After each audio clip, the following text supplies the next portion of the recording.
Disclaimer: ang kwentong ito ay kathang-isip lamang at isinulat para sa layuning aliwin, kiligin, at takutin ang mga mambabasa sa pamamagitan ng mga elemento ng kababalaghan at katatakutan.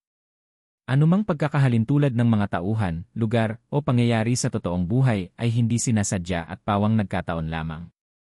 Ang kwento ay naglalaman ng mga tema ukol sa mga nilalang sa alamat tulad ng aswang, kulam, at mga sinaunang paniniwala ng mga Pilipino. Hindi ito layuning magpalaganap ng takot, galit, o diskriminasyon sa anumang tao, grupo, o pamayanan. Maging responsable sa pagtangkilik at pagbabahagi ng ganitong mga kwento. Naway magsilbi rin itong paalala sa kahalagahan ng pag-ingat, pagmamasid sa kapaligiran, at pananalig sa kabutihan. Sa pinakagitnang bahagi ng kabundukan sa isang hindi kilalang lalawigan, naroon ang isang maliit at tahimik na sityo na tinatawag ng mga residente bilang Sitio Kanlugan. Malayo ito sa kabihasnan, walang signal ng telepono, bihira ang kuryente, at tanging ang ingay ng mga kuliglig at huni ng mga ibon ang siyang bumabalot sa gabi.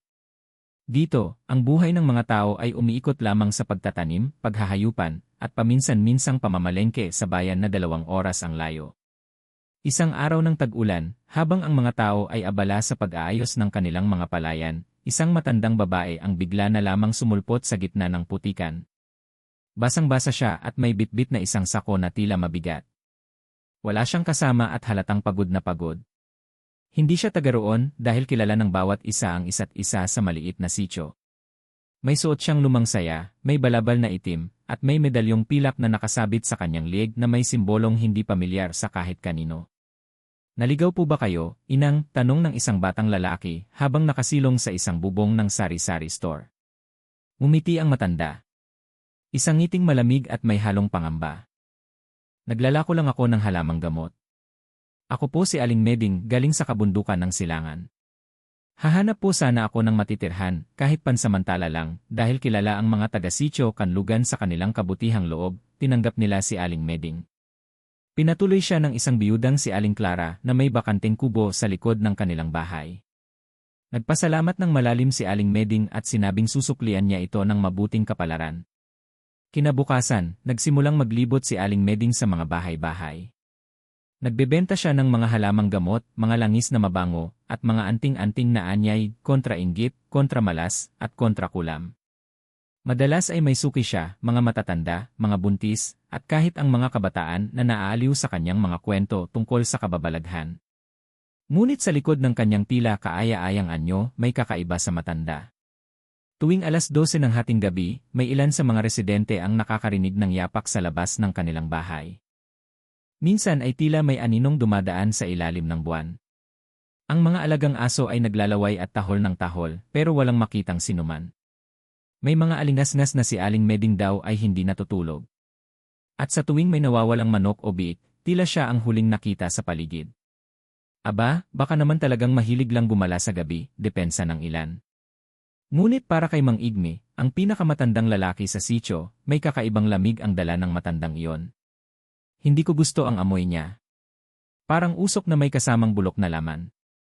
Lumipas ang ilang linggo, tila naging bahagi na si Aling Meding ng komunidad. Sa tuwing may sakit, siya ang tinatawag. Sa tuwing may buntis, siya ang nagbibigay ng mga halamang pampalakas.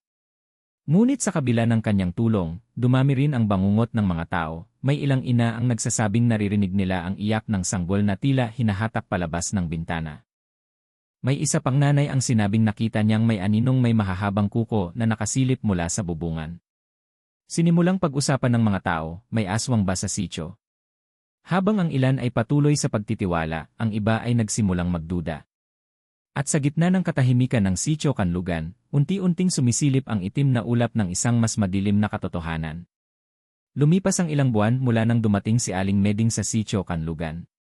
Sa panlabas, tila walang masyadong pagbabago sa pang-araw-araw na buhay ng mga tao, patuloy ang pagtatanim, pamimitas ng bunga, at simpleng pamumuhay. Ngunit sa likod ng tila payapang anyo ng sityo, unti-unting lumalalim ang kaba ng mga tao. Isang gabi, sa gitna ng malakas na ulan at hangin, may isang sigaw na bumasag sa katahimikan. "Ang anak ko!" "Wala ang anak ko," sigaw ni Marites, isang inang bagong panganak lamang 2 linggo pa lang ang nakararaan. Nagkagulo ang buong paligid. Lumabas ang mga kapitbahay, dala ang kanilang lampara at sulo. Agad na tinungo ang bahay ni Maritz. Nakita nilang nagkakagulo ito, hawak-hawak ang duyan na wala ng laman. Nakabukas ang bintana sa gilid at may mga bakas ng putik na tila papasok at palabas ng bahay. May kumuha sa anak ko.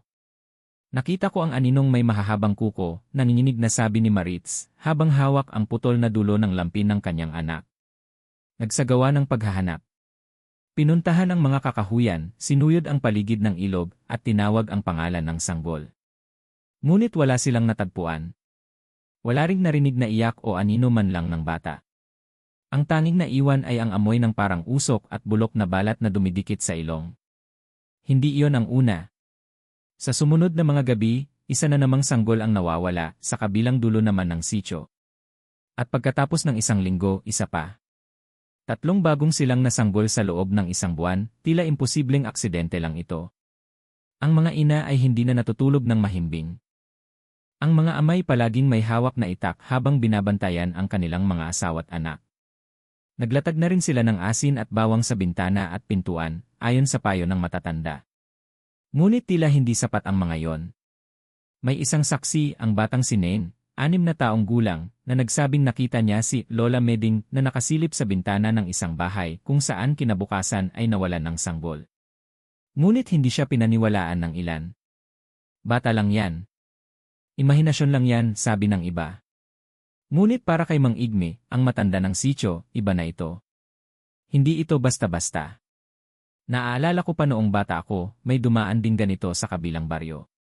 Nawawala ang mga sanggol at ang sangkot ay isang matandang babae na galing din sa kung saan. Sa ilalim ng buwan, habang pinapanood ng mga residente ang dilim ng kagubatan, dama nila ang malamig na hangin tila dumadaloy galing sa impyerno.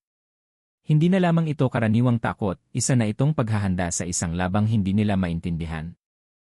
Isang gabing maulan, habang tahimik ang lahat, may narinig si Lando, ang binatang manggagamot mula sa kabilang bayan na pansamantalang naninirahan sa sitio. Isang iyak ng bata, ngunit kakaiba. Hindi ito iyak ng gutom o iyak ng pag-iyak lang. Ito'y iyak ng pangamba ng isang nilalang na tila alam na hindi na ito makakabalik. Sinundan ni Lando ang tunog.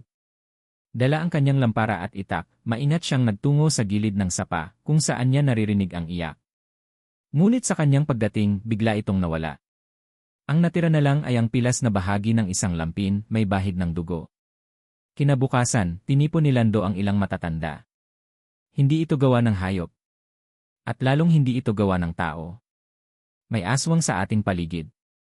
Tahimik ang mga tao. Walang gustong magsalita. Pero alam nilang totoo ang sinabi ni Lando. Sa loob ng mga lumipas na araw, may mga nagsimulang managinip.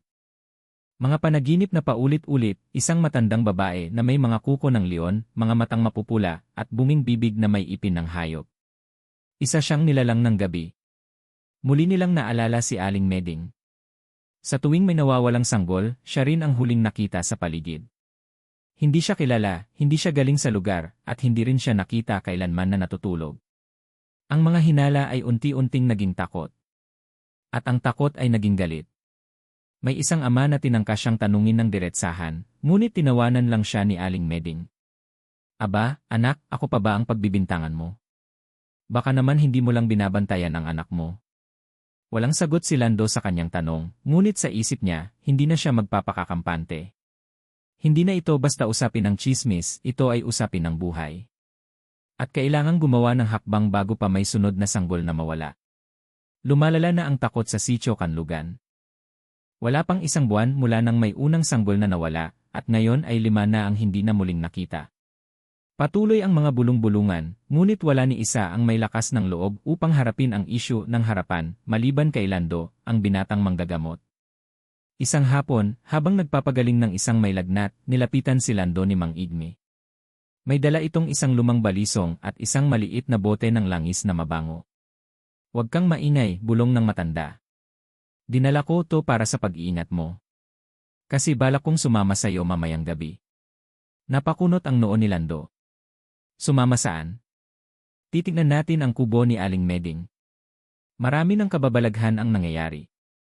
Panahon na para alamin natin ang totoo. Dumating ang gabi. 11:00 pa lang ng gabi ay tahimik na ang buong sitio. Bihira ang gumagalaw, lahat ay nakakandado ang pinto, at ang mga lampara ay nakapatay. Tanging liwanag ng buwan ang nagsisilbing ilaw sa kanilang daraanan.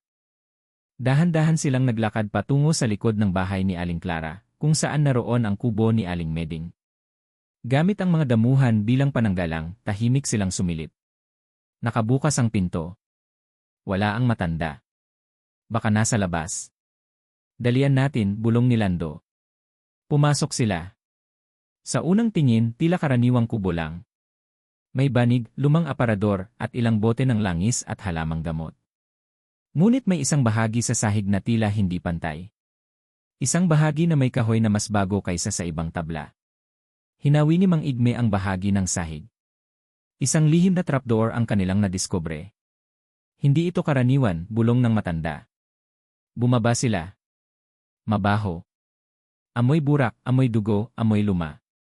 Pagkababa nila sa madilim na silid sa ilalim ng lupa, natagpuan nila ang isang silid na puno ng kandila, lumang simbolo sa mga pader, at sa gitna, isang altar. Sa altar ay may mga larawan ng sanggol, mga pilas ng lampin, mga patak ng dugo sa tela, at isang lumang libro na may mga salitang hindi nila maintindihan. Sa tabi nito ay may ilang boteng may lamang puti-puting likido, tila gatas ng ina. Sa isang sulok, may lumang bayong na puno ng tuyong pusod, buhok ng sanggol, at aninag ng maliliit na buto. Napahigpit ang hawak ni Lando sa kanyang itak.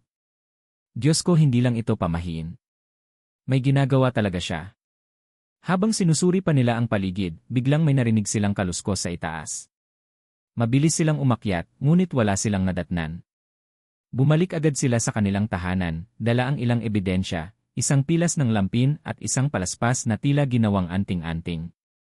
Kinabukasan, tinawag nila ang ilang matanda at ang kapitan ng sitio. Ipinakita ni Lando ang kanilang natagpuan. Hindi tayo pwedeng tumahimik na lang, wika niya. Bukas ng gabi, babantayan natin ang kubo. At kapag bumalik si Aling Meding, huli na siya. Ngunit ng gabing iyon, hindi bumalik si Aling Meding. Hindi siya nakita ng sinuman, ni sa tindahan, ni sa ilog, ni sa gubat. Parang bula siyang nawala. Ang kubo ay iniwang bukas, ngunit ang trapdoor ay muli nang tinakpan. Wala na rin ang altar, wala na ang bote, wala na ang mga ebidensya. Parang may dumaan at pinagtakpan ang lahat. Pinalitan niya ang lahat. May nakabantay sa atin, wika ni Mang Igme. Hindi natin siya basta-basta mahuhuli. Kinabukasan, sa gitna ng palengke, may isang estrangherong dumaan. Hindi ito si Aling Meding, isa siyang lalaking payat, tila hikain, ngunit may kaparehong anting-anting na suot sa leg, pilak na may simbolo. Saglit lamang siyang nandoon, bumili ng mantika at asukal, pagkatapos ay nawala sa paningin. Ano kung hindi si Aling Meding lang ang may lihim, tanong ni Lando. Sa isip niya, may mas malalim pa sa likod ng matanda. Hindi lang ito tungkol sa aswang, ito ay tila bahagi ng mas malawak na kulto. At kung totoo iyon, maaaring may kasabwat si Aling Meding, at mas maraming sanggol pa ang nakataya. Mula nang matuklasan ni Lando at Mang Igme ang lihim sa ilalim ng kubo, naging mas mapanuri ang buong sitio. Ngunit ang biglaang pagkawala ni Aling Meding ay nagdulot ng mas maraming katanungan kaysa sagot. Hindi na ito usapin ng isang matandang kaawa-awa, ngayon, siya ay itinuturing na isang banta, isang nilalang na posibleng konektado sa madilim na mundo ng kababalaghan. Upang makakuha ng mas maraming impormasyon, nagpasya si Lando na magtungo sa bayan, isang lugar na isang oras ang layo mula sa sitio.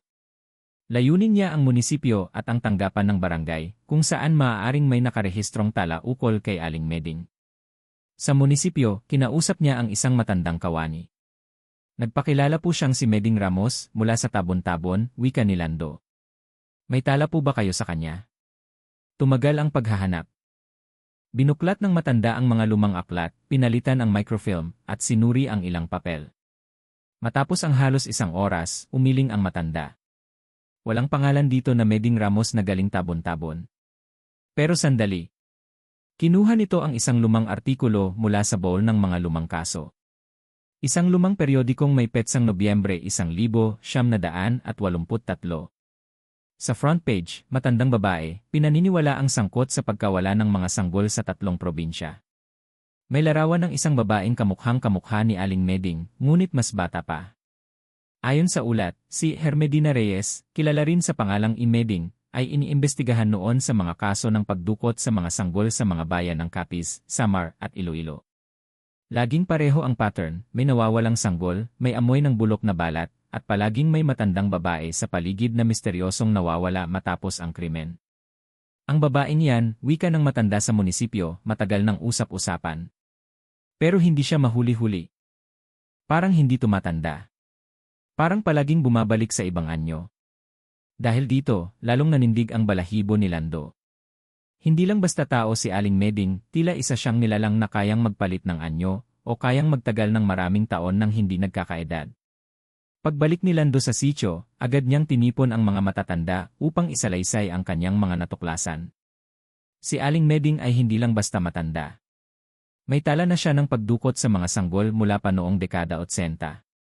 Posibleng siya rin ang sanhi ng pagkawala ng mga sanggol sa mga nakaraang henerasyon. Nagkaroon ng malalim na katahimikan. Si Mang Igme ay tila namutla. Ibig sabihin baka siya rin ang dahilan kung bakit namatay ang sanggol ng lola ko noon. Bigla na lang nawala at walang paliwanag. May isa pang matanda, si Lola Sabel, ang biglang nagsalita. Natatandaan ko siya. Bata pa ako noon, may dumaan na matandang gaya niya sa aming baryo sa Antique. Nagtitinda rin ng mga halamang gamot. At ilang araw lang pagkatapos, may nawawalang sanggol. Hindi namin siya nakita muli hanggang ngayon. Nagsama-sama ang piraso ng mga alaala. Parang puzzle na ngayon lang nabuo sa isipan ng buong sitio, at sa sentro nito, si Aling Meding. Habang lumalalim ang gabi, may isang batang lalaking dumating sa bahay ni Lando. Nanginginig ito at takot na takot. Kuya Lando, nakita ko po siya. Si Lola Meding nasa may gubat. May buhat siyang bayong may umiiyak po sa loob. Agad na kumilos si Lando. Tinawag niya si Mang Igme at ang ilang kalalakihan sa sitio. Kumuha sila ng mga sulo, itak at asin na nakabalot sa tela, pampalakas ng loob, ayon sa paniniwala. Sinundan nila ang bata patungo sa may masukal na bahagi ng gubat. Dito'y hindi na masyadong pumapasok ang sinag ng buwan. Malamig ang hangin at ang paligid ay punong-puno ng kaluskos ng mga dahon. Doon po, sa may punong matambok, bulalas ng bata. Tahimik silang lumapit. Mula sa likod ng isang punong nara, sumilip sila. At nakita nila si Aling Meding, nakatayo sa gitna ng bilog na guhit sa lupa, may hawak na bayong na gumagalaw, at nagsasalita ng mga salitang hindi nila maintindihan. Ang kanyang mata ay hindi na ang mata ng isang matanda, kundi pula, bilog, at naglalagablab. Bigla siyang tumingin sa direksyon nila. May mga mata sa dilim, bulong niya habang unti-unting nagiging matulis ang kanyang mga kuko. Ngayon na, sigaw ni Lando. Dinaluhong nila si Aling Meding, ngunit biglang umihip ang malakas na hangin. Nabuwal ang ilan sa kanila, at ang apoy ng mga sulo ay parang sinipsip ng malamig na hangin. Si Aling Meding ay mabilis na tumakbo sa kabilang bahagi ng gubat, dala ang bayong. Ngunit may isa sa kanila, si Dante, ang nakahabol at tinaga ang kanyang balikat. Nabitawan ni Aling Meding ang bayong. Nang binuksan ito ni Lando, nakita nila ang isang sanggol, buhay, ngunit tila lantang-lanta at mahina ang hininga. Agad nila itong isinugod sa bahay ni Lando, at pinagpahinga ang sanggol sa ilalim ng dasal at langis. Si Aling Meding naman ay nawala na sa gubat, tila naglaho sa hangin. Ang kwento ay kumakalat na ngayon hindi lang sa sitio Kanlugan, kundi maging sa mga kalapit na bayan. Si Aling Meding ay muling pinaghahanap. Ngunit ang tanong ng lahat ay isa, babalik pa kaya siya? O may iba pa ba sa paligid nila nakasabwat niya? Matapos ang madugong pagtuklas kay Aling Meding sa gitna ng gubat at ang pagkakaagaw sa isang sanggol na halos wala ng buhay, tuluyang nabalot ng sindak at galit ang buong sitio Kanlugan.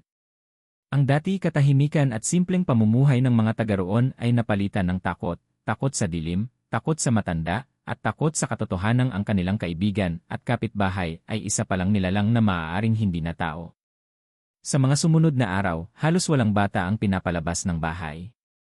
Ang mga bintana ay tinakpan ng tela, tinadtad ng bawang ang mga pintuan, at kahit mga matatanda ay nagdadasal ng orasyon tuwing sasapit ang alas 7 ng gabi. Mistulang naghahanda ang lahat sa muling pagbabalik ni Aling Meding o kung sino man siya talaga. Samantala, ang sanggol na nailigtas mula sa bayong ay pinangalagaan ni Lando at Mang Igme. Pinatawag nila ang albularyang si Capido mula sa kabilang bayan upang siya satin kung may kakaiba sa bata. Pagdating niya, agad siyang lumuhod sa tabi ng duyan at nagbitaw ng mga salitang Latin, kasabay ng paghawak sa pusod ng sanggol. May bakas ng itim na pangontra, wika ni Kapido. Ang sanggol ay tinangkang ihandog. Kung hindi kayo dumating agad, baka ngayon hindi na siya kasama sa mundong ito. Sa kalagitnaan ng kaguluhan, lumitaw ang isang kakaibang detalye, isang matandang lalaki, si Mang Tasyo, ang nagsabing may nakaraan siya kay Aling Meding noong siya ay binata pa. Tahimik siyang nanirahan sa sitio sa loob ng halos 30 taon, ngunit ngayong nalaman niya ang pangalan ni Meding bilang Hermedina Reyes, nanumbalik ang mga alaala. Ako'y tagapanay noon, may kasintahan akong si Dina. Mahinhin, maganda, matalino. Pero isang araw, bigla siyang nawala. Sabi ng mga tao, tumakbo raw sa Maynila. Pero isang buwan lang, may sunod-sunod na kasong nawawalang bata sa aming lugar. Doon ko siya huling nakita, sa gubat, nasa gitna ng bilog, may dinadasalan sa lupa habang may iniaalay. Siya si Dina. Si Hermedina. Si Meding. At mula noon, hindi na siya tumanda. Binalot ng katahimikan ang paligid. Ngayon ay mas malinaw na sa lahat, si Aling Meding ay hindi basta matandang babae. Isa siyang nilalang na kumukuha ng anyo ng tao, at nagpapanggap bilang kaibigan upang maisakatuparan ang kanyang madilim na layunin. Sa tulong ng ilang taga-baryo at si Kapido, nabuo ang plano na magdaos ng pangkalahatang orasyon at dasal sa buong sitio. Gagawin ito sa darating na kabilugan ng buwan, isang gabing ayon kay Kapido ay mas malakas ang kapangyarihan ng mga espiritu, mabuti man o masama. Ikinalat sa bawat tahanan ang mga tagubilin, maglagay ng dahon ng banaba sa bintana, maglagay ng bawang at asin sa pinto, at magsindi ng kandilang puti at pula sa harap ng bahay. Ang mga bata ay kailangang isama sa loob ng bilog na asin sa gitna ng bahay habang ginagawa ang dasal. Dumating ang gabi ng kabilugan ng buwan. Lahat ay alerto. Walang ilaw sa buong sitio maliban sa mga sindi ng kandila. Nagsimula ang dasal ni Kapido, habang ang mga kalalakihan ay nakapalibot sa paligid ng baryo, hawak ang mga sulot itak na binendisyonan. Bandang 10:00 ng gabi, narinig nila ang una sa maraming ungol. Mula sa gubat, may bumulong na tila hangin pero may himig ng pagmamakaawa at pananakot.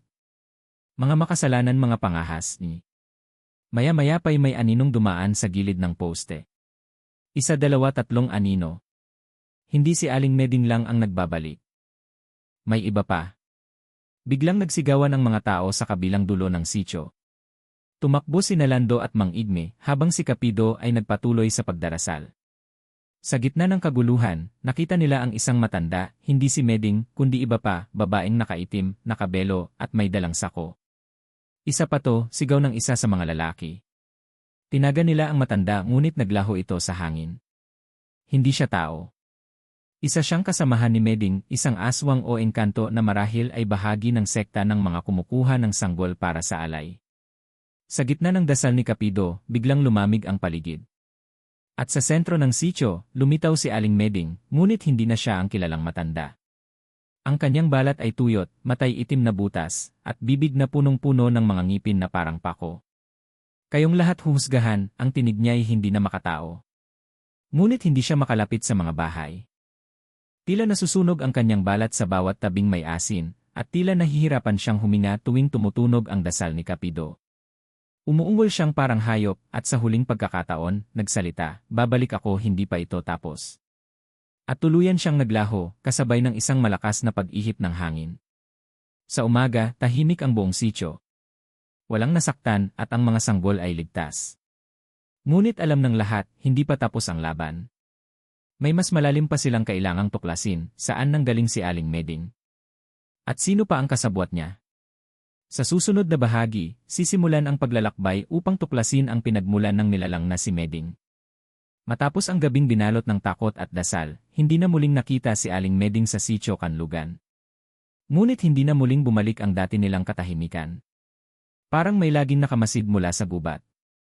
Hindi na rin makatulog ng mahimbing ang mga ina, at kahit ang mga bata ay tila nananaginip ng masama gabi-gabi. Lalo na si Lando, hindi niya matanggal sa isipan ang mga mata ni Aling Meding bago ito naglaho. Mata ng isang nilalang na hindi basta tao. Sa tulong ni Kapido, napagdesisyonan nila ni Mang Igme at Lando na maglakbay patungo sa bayan ng San Vicente, isang lugar na matagal nang hindi binibisita ng mga tao. Ayon sa matanda, sa baryong iyon isinilang si Hermedina Reyes, ang tunay na pangalan ni Aling Meding. Doon din umano nagsimula ang lahat. Paglalakbay patungong San Vicente. Ang baryo ng San Vicente ay nasa dulong bahagi ng kabundukan. Tinawid nila ang makakapal na damuhan, batis na malamig ang agos, at mga bangin na halos hindi madaanan ng tao. Ayon kay Capido, matagal nang iniwasan ang lugar na iyon dahil sa sunod-sunod na pagkawala ng mga bata noong dekada 60. Pagdating nila sa baryo, sinalubong sila ng katahimikan. May mga bahay na tila abandonado, ngunit makikita pa rin ang bakas ng buhay, mga damit na nakasampay, kalderong may uling, at ilang alagang hayop na gumagala. Para bang iniwan ng mga tao ng biglaan. Sa gitna ng baryo, may nakatirang isang matandang babae, si Lola Enyang, halos 90 anyos na, ngunit matalas pa ang isip. Nang marinig niya ang pangalang Hermedina Reyes, bigla siyang nanlumo. Huwag niyo nang banggitin ang pangalan ng demonyong iyon, anya. Ang kasaysayan ni Hermedina ayon kay Lola Enyang, si Hermedina ay isang batang maganda, matalino, at masayahin. Nagmula siya sa pamilyang kilala bilang mga albularyo sa lugar. Ang kanyang ina ay isang babaeng babaylan, samantalang ang kanyang ama ay isang manggagamot na misteryoso, hindi raw lumalabas sa araw at laging may mga panauhin tuwing gabi. Nang maglabing-anim na taong gulang si Hermedina, unti-unting nagbago ang kanyang ugali. Naging tahimik, mahilig magsulat ng mga kakaibang simbolo sa lupa, at madalas ay nawawala tuwing gabi ng kabilugan ng buwan. Minsan ay nahuli raw siyang may kinakausap na di nakikitang nilalang sa tabi ng ilog. Simula noon, sunod-sunod ang pagkawala ng mga sanggol sa baryo, kwento ni Lola Enyang, nanginginig ang tinig. May mga tsismis daw na si Hermedina ay naging kasapi ng isang simbahang itim, isang samahan ng mga nilalang na kumukuha ng sanggol para sa kapangyarihan at kabataan. Isang gabing madilim, nakita raw siyang nakatayo sa gitna ng sapa, may hawak na sanggol sa ibabaw ng bato, habang umiiyak ito. Kinabukasan, wala na si Hermedina. Hindi na siya muling nakita sa San Vicente. Ang aklat ng itim na kaalaman dinala ni Lola Enyang sina Capido at Lando sa lumang bahay ng pamilya Reyes. Bagamat sira-sira na ito, nakita nila ang lumang bowl sa ilalim ng sahig. Sa loob nito, may isang lumang aklat na may balat ng hayop, may sulat na hindi maunawaan, at may litrato ni Hermedina, nakasuot ng puting duster, pero ang mga mata ay tila itim na butas. Yan ang aklat ng itim na kaalaman, sabi ni Capido. Ito ang ginagamit ng mga aswang upang mapanatili ang kanilang kapangyarihan at kabataan. Ayon sa nilalaman ng aklat, ang ritual ng pagsasalin ng buhay mula sa sanggol patungo sa isang nilalang ay isinasagawa tuwing kabilugan ng buwan. Kailangang buhay ang sanggol at hindi dapat tumigil ang iyak nito sa gitna ng dasal. Kapag matagumpay, ang tumanggap ng buhay ay muling magiging bata o magpapatuloy ang buhay kahit na dapat ay matagal nang patay ang katawan. Mga tanda ng sekta sa likod ng aklat, may nakaguhit na simbolo, isang mata na nakapikit, may bilog sa gitna, at tinutusok ng 3 itim na espada. Sabi ni Capido, ito ang tanda ng sekta ng mga tagasalin, isang pangkat ng aswang na hindi lamang kumakain ng laman, kundi nagsasalin ng lakas mula sa inosente papunta sa sarili. At hindi lang si Hermedina ang kasapi. May iba pa siyang kasamahan, sabi ni Lola Enyang. Mga matanda sa iba't ibang baryo. Minsan dumaraan sila rito tuwing Semana Santa. Palaging may daladalang bayong. Hindi mo sila mapapansin kung hindi mo alam ang tanda. Ang darating na pagbabalik sa huling pahina ng aklat, may nakasulat na petsa, Abril 15, 2025, 3 araw mula ngayon. Kung ito ang araw ng susunod na kabilugan, wika ni Capido, magbabalik si Hermedina. Nagpasya sila. Hindi na sila maghihintay na mambiktima muli ang nilalang. Kailangan nilang tapusin ang siklo. Ang tanong ay, paano mo papatayin ang isang nilalang na matagal nang hindi tao? Sa susunod na bahagi, isasalaysay ang paghahanda sa isang matinding ritual upang wakasan ang nilalang sa isang labang hindi lamang pisikal, kundi espiritual. 3 araw na lamang bago ang Abril 15, ang petsang nakasulat sa huling pahina ng aklat ng itim na kaalaman. Kinabukasan ng pagbalik ni Lando, Capido, at Mang Igme mula sa San Vicente, agad nilang inorganisa ang kanilang mga kabaryo. Hindi sila maaaring maghintay at basta-basta na lang na muling may mawala. Hindi ito magiging karaniwang gabi ng dasal. Ang darating ay isang labanan, isang ritual na espiritual at pisikal, laban sa nilalang na kay tagal nang nagpapanggap bilang isang mahina at matandang babae.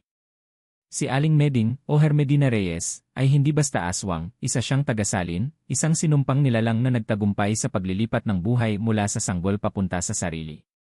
Pagbuo ng banal na bilog ayon sa aklat, may isang ritual lamang na makakasira sa tagasalin, ang sagradong pagputol, kung saan kailangang ikulong ang nilalang sa loob ng bilog na sagrado, gamit ang 7 elemento mula sa likas na kalikasan at espiritu ng pamayanan.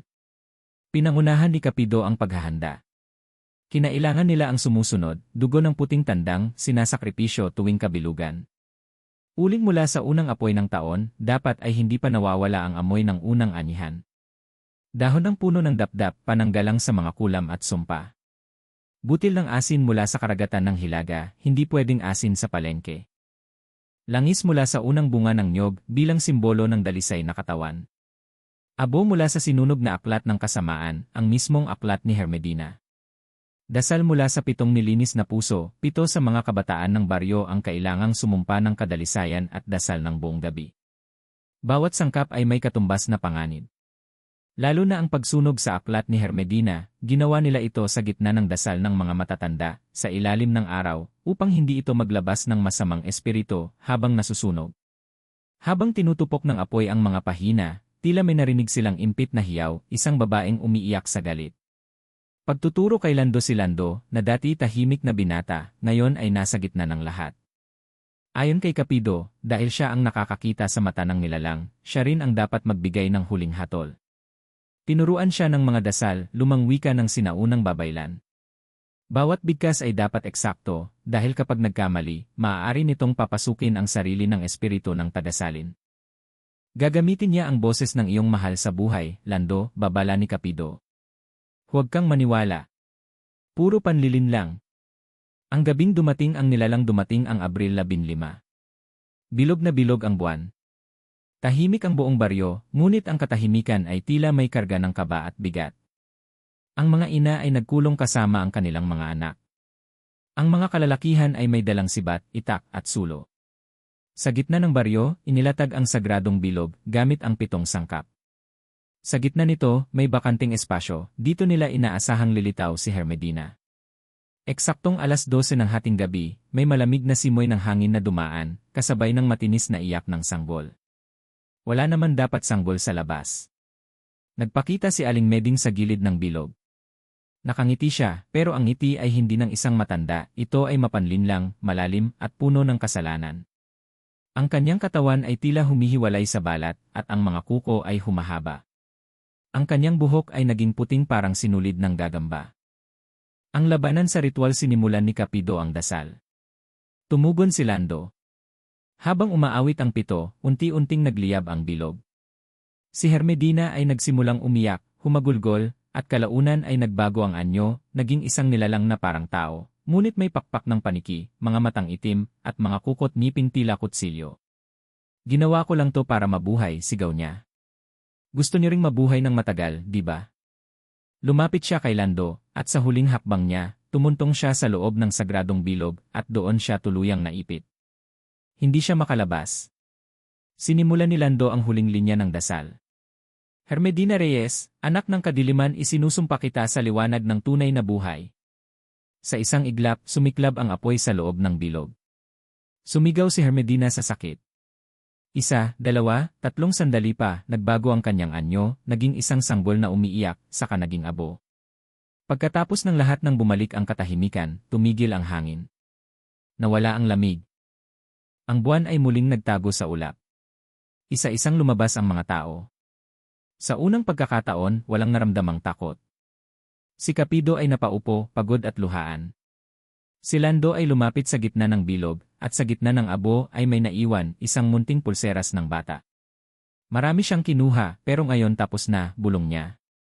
Sa huling bahagi ng kwento, ibubunyag kung ano ang nangyari kina Lando, Kapido, at sa buong baryo pagkalipas ng ritual, at kung may tunay na kaligtasan nga ba mula sa mga nilalang ng dilim.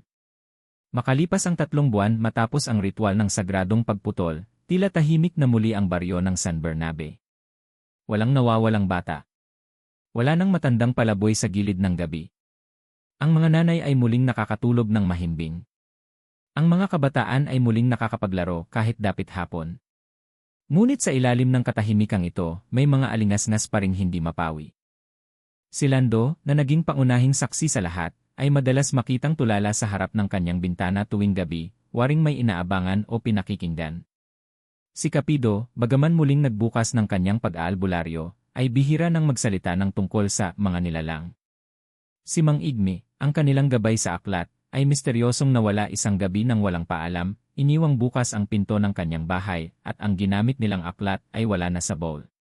Ang hindi alam ng lahat isang gabi, habang naglalakad si Lando pauwi mula sa ilog, may narinig siyang mahina, pamilyar na iyak.